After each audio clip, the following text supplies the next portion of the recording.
बहुत बड़ा परिवार है, 7 लोग हैं। अकेली हूँ कमाने वाली। बुढ़ापा एक ऐसा चीज है जहाँ अगर पैसा ना हो तो घर से लेके बाहर तक कोई इज्जत भी नहीं मिलती है, और इज्जत तो छोड़िए अपना स्वास्थ्य भी चला जाता है। इतना पैसा तो मिले कि अपनी दवाई है, फल है। कहता है समान काम समान वेतन। तो मैं तो ओपीएस में आती हूँ, लेकिन मेरे बगल में बैठा जो बच्चा है 2004 के बाद आया है, उसको पेंशन नहीं मिलेगी। तो ये अन्याय तो हम नहीं सहे। हमें संशोधन नहीं चाहिए, और संशोधन का जो खेल है इस देश में हम अच्छी तरीके जानते हैं। ये भी हम जानते हैं सरकार खेला खेलेगी।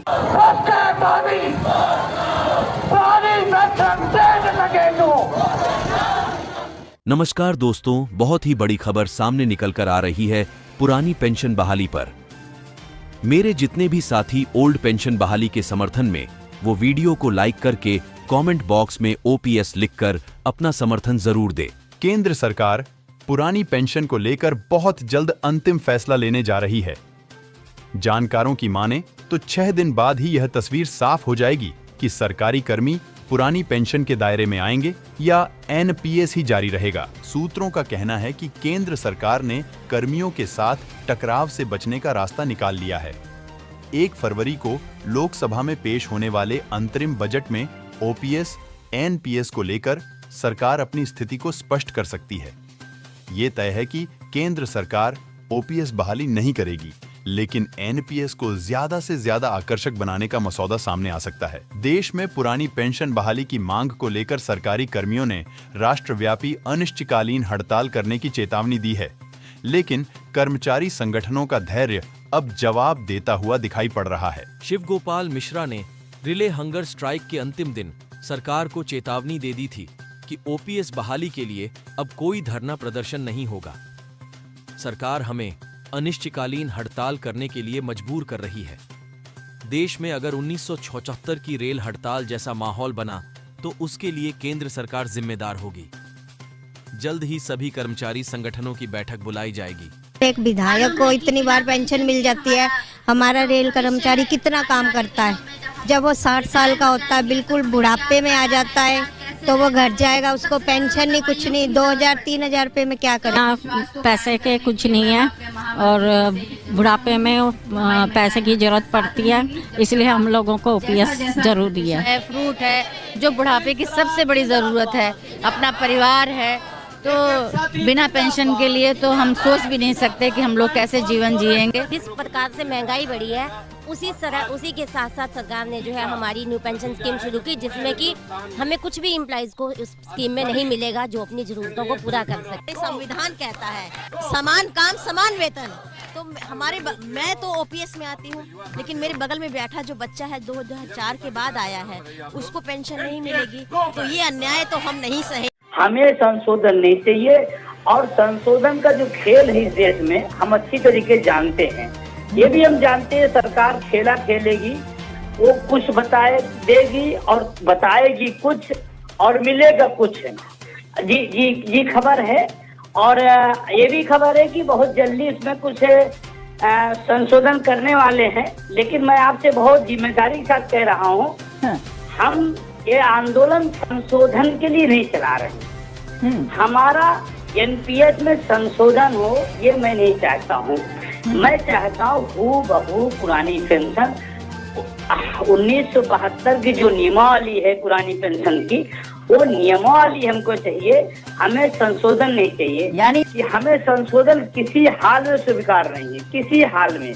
और अभी जो सरकार की जो कवायद है, जो उसको टेंशन है कि हम संशोधन करके लोगों को समझा लें, लेकिन मैं आपको बड़ी जिम्मेदारी से याद कर रहा हूँ, इस देश का जो 1 करोड़ लगभग एनपीएस में लोग हैं, सेंट्रल स्टेट सब मिला करके 1 करोड़, और उनके परिवार के लोग इस बात के लिए बिल्कुल निश्चिंत हैं कि हमें चाहिए पुरानी पेंशन। जो ओपीएस का विरोध करेगा, उसके खिलाफ होगा। हम जिम्मेदारी लेते हैं इस देश के हर सैनिकों को पुरानी पेंशन मिले। इसके लिए हमें जो भी करना होगा हम तन मन धन से करेंगे, और अपने वोट का 100% मतदान करके ओपीएस के आंदोलन को मजबूत करेंगे। लोकतंत्र हमारा, आप तो कहते हो प्रधान सेवक है, और प्रधान सेवक के हाथ पे दिल्ली के रामलीला मैदान में लाखों लोगों ने हाथ उठाया उसी पुरानी पेंशन के लिए। फिर लोकतंत्र में बहुमत और जनमत का क्या मतलब निकला कि सर अब क्या होगा? हमने कहा पार्टी हारी है, मुद्दा जीता है। मैं कहना चाहता हूं, क्योंकि मैं 2 दिन से एनालिसिस कर रहा हूं, 230 विधानसभा मध्य प्रदेश के अंदर 199 सीटों पर कर्मचारियों ने अपने मुद्दे पर समर्थन जताया। 199 सीटों पर पोस्टर बैलेट में 200 सीटें, 199 सीटें राजस्थान में, 170 सीटों पर ओपीएस के मुद्दे पर कर्मचारियों का समर्थन जताया है। ये मुद्दे की जीत है। उसी के साथ एक बात कहूंगा, चिंता न करिएगा, इस देश में इस बात के इस प्लेटफॉर्म पर, इस सेशन पे कह रहा हूं, इस देश में 110% पुरानी पेंशन बहाल होगी।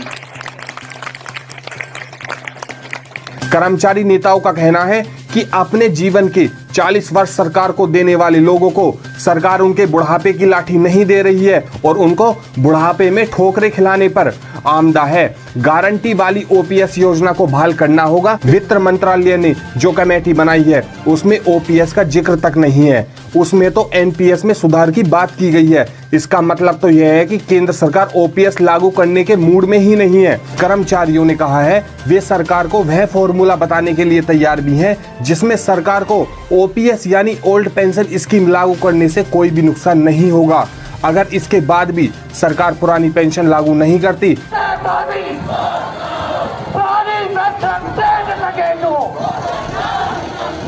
नमस्कार दोस्तों, इस वक्त की बहुत ही बड़ी खबर सामने निकल के आ चुकी है। पुरानी पेंशन बहाली मुद्दे पर केंद्र एवं राज्यों के कर्मचारी संगठनों ने पुरानी पेंशन बहाली पर मंशा जाहिर कर दी है। कर्मचारियों ने 2 टूक शब्दों में कहा है कि हर सूरत में केंद्र और राज्य सरकार को पुरानी पेंशन बहाल करनी ही होगी। इसके लिए कर्मचारी संगठन अपना आंदोलन जारी रखेंगे। सरकार को अपनी जिद छोड़नी ही पड़ेगी। कर्मचारियों ने कहा है वे सरकार को वह फॉर्मूला बताने के लिए तैयार भी हैं जिसमें सरकार को ओपीएस यानी ओल्ड पेंशन स्कीम लागू करने से कोई भी नुकसान नहीं होगा। ओपीएस के लिए गठित national joint council of action यानी कि एनजेसीए की संचालन समिति के राष्ट्रीय संयोजक एवं स्टाफ गाइड के राष्ट्रीय परिषद जेसीएम के सचिव शिव गोपाल मिश्रा जी ने कहा है कि लोकसभा चुनाव से पहले पुरानी पेंशन लागू नहीं होती तो भाजपा को उसका खामियाजा भुगतना पड़ेगा। कर्मचारी पेंशनरों और उनके रिश्तेदारों को मिलाकर यह संख्या 10 करोड़ के पार चली जाती है, जो कि चुनाव में बड़ा उलटफेर करने के लिए यह संख्या काफी निर्णायक है। कर्मचारियों को मंजूर नहीं एनपीएस में सुधार। बता दें कि देश में पुरानी पेंशन लागू करने के लिए पहली बार केंद्र एवं राज्य सरकारों के कर्मचारी एक साथ आए हैं। केंद्र के सभी मंत्रालय, विभाग, रक्षाकर्मी, रेलवे, बैंक, डाक, प्राइमरी सेकेंडरी कॉलेज एवं यूनिवर्सिटी टीचर जनों नेताओं ने मंच से अपनी बात कही। वहीं शिव गोपाल मिश्रा ने बताया कि ओपीएस को लेकर आंदोलन चलता रहेगा। वित्त मंत्रालय ने जो कमेटी बनाई है उसमें ओपीएस का जिक्र तक नहीं है, उसमें तो एनपीएस में सुधार की बात की गई है। इसका मतलब तो यह है कि केंद्र सरकार ओपीएस लागू करने के मूड में ही नहीं है। केंद्र सरकार द्वारा एनपीएस में चाहे जो भी सुधार किए जाएं, कर्मचारियों को वह मंजूर नहीं है। कर्मचारियों का केवल एक ही मकसद है, बिना गारंटी वाली एनपीएस योजना को खत्म किया जाए और परिभाषित एवं गारंटी वाली पुरानी पेंशन योजना को फिर से बहाल किया जाए, जिसके लिए देश के सभी हिस्सों में आंदोलन चल रहा है। वहीं शिव गोपाल मिश्रा के मुताबिक यह पहली बार हुआ कि जब एक ही मांग पर केंद्र और राज्यों के लाखों कर्मचारी एकत्रित हुए। देश में ऐसा कोई राज्य नहीं बचा है जहां पर ओपीएस को लेकर आंदोलन ना चल रहा हो। और खास बात तो यह है कि राज्यों में शिक्षकों का एक बड़ा वर्ग रहता है और इस बार वह वर्ग सबसे ज्यादा सक्रिय हो चुका है। कर्मचारी नेताओं का कहना है कि अपने जीवन के 40 वर्ष सरकार को देने वाले लोगों को सरकार उनके बुढ़ापे की लाठी नहीं दे रही है और उनको बुढ़ापे में ठोकरें खिलाने पर आमदा है। गारंटी वाली ओपीएस योजना को बहाल करना होगा। प्रतिनिधियों ने कमेटी को स्पष्ट तौर पर बता दिया था कि उन्हें पुरानी पेंशन के अलावा कुछ और मंजूर नहीं है और इस समस्या को हल करने के लिए एकमात्र तरीका यही है कि बिना गारंटी वाली एनपीएस योजना को खत्म किया जाए और परिभाषित एवं गारंटी वाली पुरानी पेंशन को फिर से बहाल कर दिया जाए। समिति के अध्यक्ष ने आश्वासन भी दिया कि कर्मचारी पक्ष द्वारा ज्ञापन में दिए गए सभी बिंदुओं पर ध्यान दिया जाएगा और इसके अलावा चर्चा के दौरान जो भी पॉइंट उठे हैं उन पर गौर होगी, लेकिन जो भी फाइनल रिपोर्ट तैयार होगी उसमें कर्मचारी पक्ष द्वारा व्यक्त की गई चिंताओं को दूर करने का प्रयास किया जाएगा। रेलवे कर्मचारियों की मांग है कि केंद्र सरकार ओपीएस यानी पुरानी पेंशन योजना को फिर से लागू करे। जयपुर में यूनियन के महामंत्री मुकेश माथुर के नेतृत्व में यह आंदोलन किया जा रहा है। माथुर ने बताया कि फिलहाल ये 4 दिनों की भूख हड़ताल की जा रही है, लेकिन मांगे नहीं मानी गई तो फरवरी में पूरे देश में ट्रेनों के चक्के जाम किए जा सकते हैं। रेल कर्मचारियों के संयुक्त मोर्चा की ओर से पुरानी पेंशन योजना की बहाली की मांग को लेकर 4 दिवसीय भूख हड़ताल आंदोलन शुरू। उत्तर पश्चिम रेलवे के विभिन्न स्टेशनों पर करीब 150 रेलकर्मी भूख हड़ताल पर बैठ चुके हैं। ये सभी 150 रेलवे कर्मचारी बृहस्पतिवार तक भूख हड़ताल पर रहेंगे। रेलवे कर्मचारियों की मांग है कि केंद्र सरकार ओपीएस यानी पुरानी पेंशन योजना को फिर से लागू करे। जयपुर में यूनियन के महामंत्री मुकेश माथुर के नेतृत्व में यह आंदोलन किया जा रहा है।